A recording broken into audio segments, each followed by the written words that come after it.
महिला सुरक्षा को लेकर लाखों दावों के बावजूद भी आज भी महिला सुरक्षित नहीं है। आए दिन कहीं ना कहीं कोई ना कोई घटना देखने को मिलती रहती है।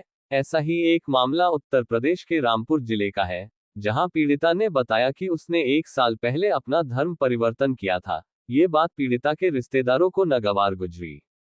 पीड़िता ने आरोप लगाया है कि उसके ही रिश्तेदारों द्वारा 13 मार्च को स्कॉर्पियो गाड़ी में जबरन 4 से 5 लोगों द्वारा किडनैप कर लिया गया और गाड़ी में ही पीड़िता के साथ मारपीट शुरू कर दी और एक अनजान जगह ले जाकर सभी आरोपियों ने बारी बारी गैंग रेप किया और पीड़िता को बेल्टों से व लात घुसों से मारा पीटा गया।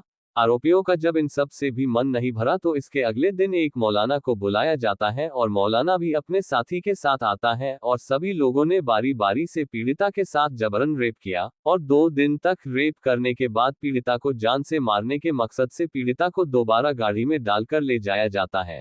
मेरा नाम यशोदा है। पहले मैं मुस्लिम थी, अब मैं हिंदू बन चुकी हूँ।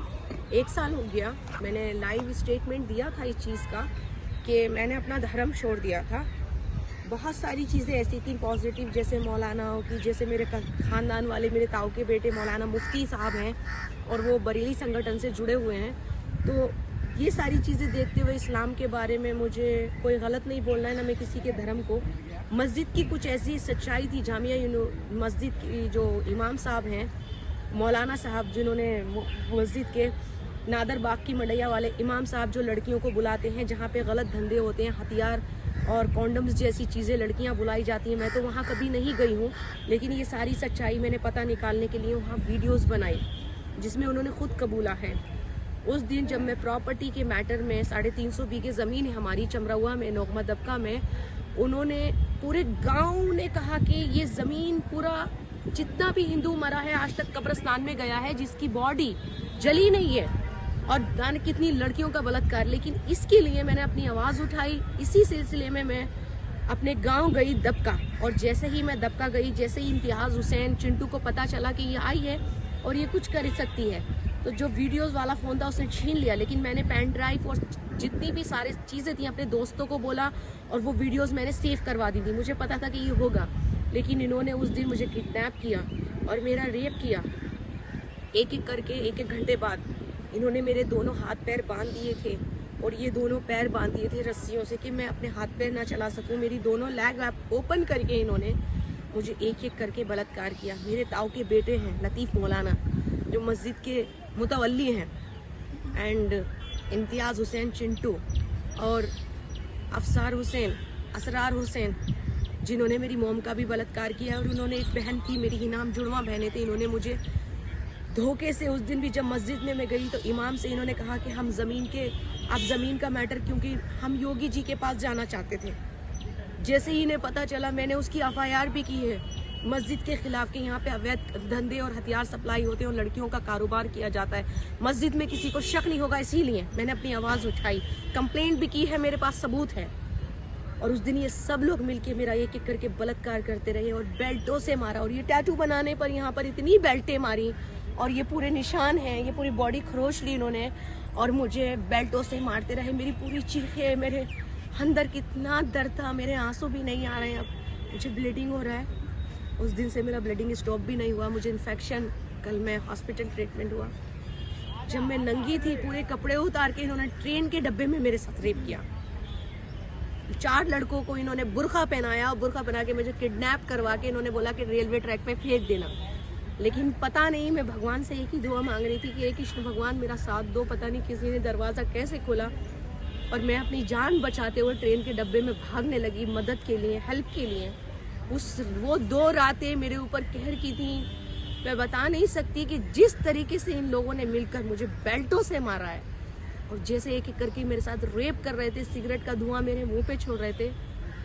मेरे होठ पूरे अंदर से मुंह कटा हुआ है। इन्होंने कोई जगह मेरी ऐसी बाकी नहीं छोड़ी थी, यहाँ तक कि इन्होंने मेरे साथ जहाँ तक जुल्म की इंतहा नहीं। मैं एक ही बात चाहती हूँ कि मुझे इंसाफ मिले इन लोगों से। इन लोगों ने मुझ पे दरिंदगी की हदें, मेरा जिस्म नोच लिया और ट्रेन के अंदर भी नंगा रखने के बाद और बोल रहे हैं कि ये तो और लड़के बुला के अभी और भी मज़े ले सकते हैं। ये बताइए, मैं अपनी, ना मेरे जिस्म पे एक कपड़ा था, ना एक पैंटी थी, बिल्कुल नंगी तनहा थी मैं। और जब मैं ट्रेन के से अंदर भागने के लिए लोग मुझसे बच रहे थे, ट्रेन के अंदर डब्बे में किसी ने मदद नहीं की, वहां से भागी बाहर की तरफ और वहां 1 घंटा आधा घंटा हो गया, भागती रही अपनी जान बचाने के लिए। स्टेशन से बाहर तो एक कोई बेचारा लेटा था, उसकी चादर पकड़ के खींच के अपने जिस्म को ढका। शर्म आनी चाहिए तुम लोगों को। तुम तो मेरे मामा थे, मामा तो रक्षक होते हैं। चिंटू इम्तियाज हुसैन, इतने बड़े दलाल बन चुके हो, लड़कियां बेचते बेचते आप यही भूल गए कि मैं आपकी भांजी हूँ, आप मेरे मामा हो। और आप लोग मेरे ताऊ के बेटे थे, आप तो मेरे मामा थे ना। और आप लोगों का तो क्रिमिनल रिकॉर्ड है। 1992, 1986 कितने हिंदुओं का कत्ल किया, कितने लड़कियों को सप्लाई करते हो। अरे तुम लोग मस्जिद से तो छोड़ो, तुम लोग नैनीताल तक में अपना संगठन बना के बैठे हो। और लाना आपके बेटे तमंचों का काम सप्लाई कहाँ से? मस्जिद से हो रहा है। मस्जिद के अंदर जो आपने टुमरिया में मस्जिद और छोटे छोटे बच्चों को आप पता नहीं कहाँ कहाँ बेच रहे हो, मदरसे के नाम पर अपना मुंह काला करते हो। अपनी भांजी को नहीं छोड़ा, अपनी बहन को नहीं छोड़ा। मेरा तो बाप कौन है मुझसे पूछते हैं मेरे चचा के बेटे कि तेरा बाप कौन है। मैं कहती हूँ मेरा बाप वाहिद रजा है, तो आप कहते हो कि तेरा बाप वाहिद रजा नहीं है। क्या मैं अपनी मॉम से ये सवाल करूं? नहीं, आई एम सॉरी। मेरी माँ ने मुझे पैदा किया, मैं उस पर बहुत गर्व करती हूँ। ना मेरे अंदर आंसू बचे हैं। बस हाँ, मेरी आवाज को आप लोग नहीं बचा सकते। आप लोग जितना दिल चाहे मुझ पर जुल्म कर लो मौलाना साहब, मेरे भाई, मगर तुम्हारे लिए मैं जब तक जिंदा रहूंगी अपनी आवाज दबाती रहूंगी। और आप लोग झूठे नाम लगाना बंद कर दो। किसी की बीवी है, आप बच्चे, ये छोटे छोटे बच्चे लाके लड़कियों पे जो फतवे लगा देते हो ना कि ये तो शादीशुदा है। सॉरी, मुझे ना तुम्हारा हिजाब चाहिए, ना तुम्हारा बुर्का चाहिए। मैं जो हूँ अपनी मर्जी से बनी हूँ, ना मुझे किसी का दबाव है। जो सच्चाई मैंने इस्लाम के बारे में देखी, मुझे घिन आती है इन लोगों से। अब घिन आ रही है मुझे। इनके चेहरे देखना पसंद नहीं करती मैं। बुरखे को देखती हूँ तो डर लगता है। जब इन्होंने मुझे किडनैप किया था तो ये बुरखे में लोग छुपे हुए थे, इनके हाथों में हथियार थे। इन्होंने मुझे चारों तरफ से गन्स लगा के इन्होंने मेरा जिस्म नोच लिया था। क्यों? वो बुरखा कहाँ था जब मेरी रक्षा करते हैं? जो लड़कियों के अंग को झेल रहा है बुरखा, वो क्यों? मैंने ऑलरेडी 1 साल पहले कहा है कि ऐसे बुरखे को आग लगा दूंगी मैं। और मैंने ये भी कहा था कि मैं मुसलमानों का बुर्का उतारूंगी। और मैंने सारे मुसलमानों को नहीं बोला, मेरे जो रिश्तेदार इमाम मौलाना साहब बैठे हैं, आप देखिए वीडियोस तो आपको शर्म आएगी कि एक मस्जिद का इमाम। और हाँ, सबसे बड़ी बात तो लोग यही शक नहीं करेंगे कि एक 60 साल का आदमी सेक्स कर सकता है। मुझे मजबूरन ये बातें कहना पड़ रही हैं क्योंकि मैं खुद मर चुकी हूँ अब। लेकिन 2-2 पिल्स खा के मुझे चाय दे रहा है और उसमें नशे की दवाइयां डाल रहा है और उसको लगा कि मैं चाय पी के सो गई हूँ, जबकि मैंने ऑलरेडी वहाँ वीडियो कैमरा ऑन करके रखा था कि वो कैसा है, उसकी हरकतें। जो मस्जिद का इमाम ही ऐसा हो सकता है तो मुतवल्ली ऐसे हो सकते हैं। तो बताइए और क्या क्या है अंदर। जो खुद कह रहा है कि बच्चियों को हमने इतनी सख्ती में रखा है, इमाम साहब ने, जो लड़कियां बाहर नहीं निकल सकती, तो उनके लिए मैं आवाज बनना चाहती हूँ।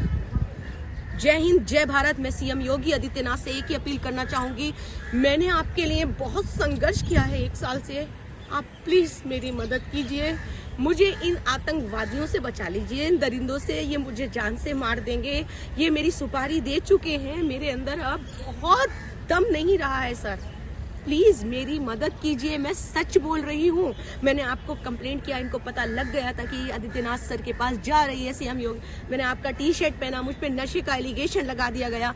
यहाँ पे मैंने भोले बाबा का टैटू बना लिया है, तो ये लोग मुझे बोलते हैं कि मैं नशेड़ी हूँ। मैंने कोई नशा नहीं किया है। हाँ, नशा किया है, सच का नशा किया है।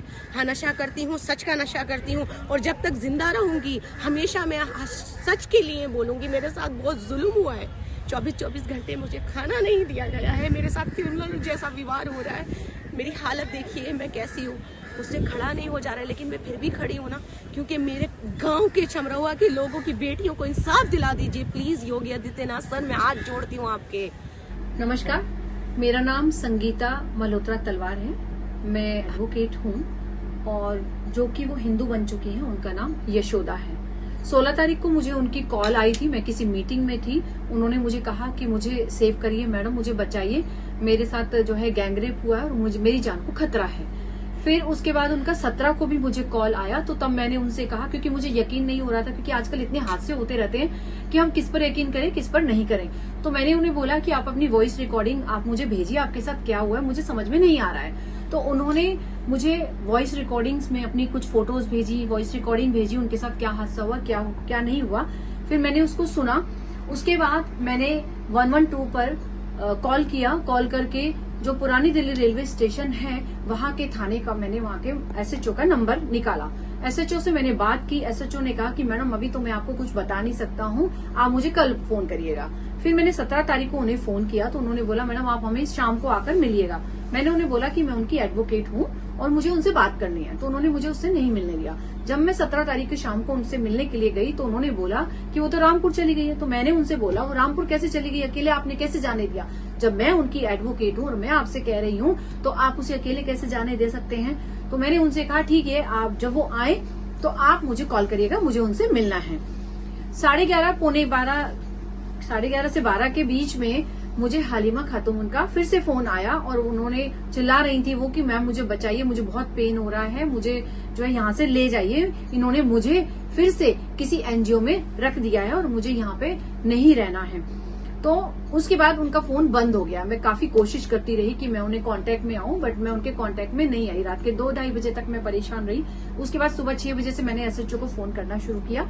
जब एसएचओ साहब ने फिर मुझे 8:30 बजे उनसे मेरी बात हुई तो उन्होंने बोला मैडम अभी बहुत काम है, मैं आपको बताता हूँ। फिर उन्होंने मुझे फोन किया कि मैडम आप 6 भगवान दास रोड पर एक वुमेन्स का एनजीओ है। फिर मैं वहां 10, सवा 10 बजे पहुंची। मैं जब उन्होंने जो चीजें मुझे बताई तो मेरे तो रोंगटे खड़े हो गए ये बात सुन के कि क्या ऐसा भी हो सकता है, क्या ऐसा भी होता है। एक लड़की के साथ गैंगरेप किया गया, उसको 2 दिन तक बांध के रखा गया, उसे बेल्टों से मारा गया, उसके बाद उसे नंगा रेलवे स्टेशन पर ट्रेन में छोड़ दिया गया। और उसके बाद क्या मैं बताऊं, मतलब ये क्या है।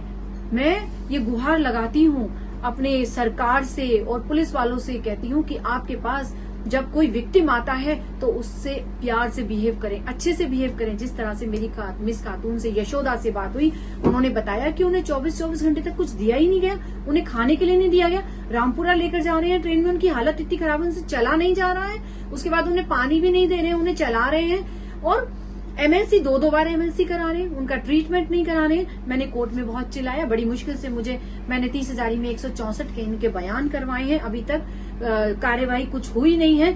मेरी यही गुहार है कि सख्त से सख्त सजा उन लोगों को दी जाए जिन्होंने ये कांड किया है। और क्या कसूर है उस लड़की का? ये कसूर है कि वो हिंदू बन गई है, ये कसूर है कि उसने टैटू बनवा लिया है, ये कसूर है कि उसकी मम्मी ने ये कहा कि इस जमीन पर मंदिर बन जाना चाहिए। क्या कसूर है? ये कसूर है, इस वजह से उसके साथ ऐसा हो रहा है। उसकी जान को खतरा है, उसकी, जैसा उसने बताया, उसकी बहन को भी मार दिया गया है। पता नहीं क्या क्या जुर्म उस लड़की के ऊपर हो रहे हैं, उस लड़की के परिवार के ऊपर हो रहे हैं। तो मेरा आप सभी से यही, गवर्नमेंट से भी और पुलिस वालों से भी यही है कि अच्छे से तहकीकात की जाए और इन लोगों को फांसी की सजा दी जाए, सख्त से सख्त इनको सजा दी जाए। जय हिंद, जय भारत। फिलहाल रेलवे पुलिस ने पीड़िता का मेडिकल कराकर मामला दर्ज कर लिया है और आगे की कार्रवाई में जुट गई है। दिल्ली से इंडिया 1 टीवी के लिए योगिता शर्मा की रिपोर्ट।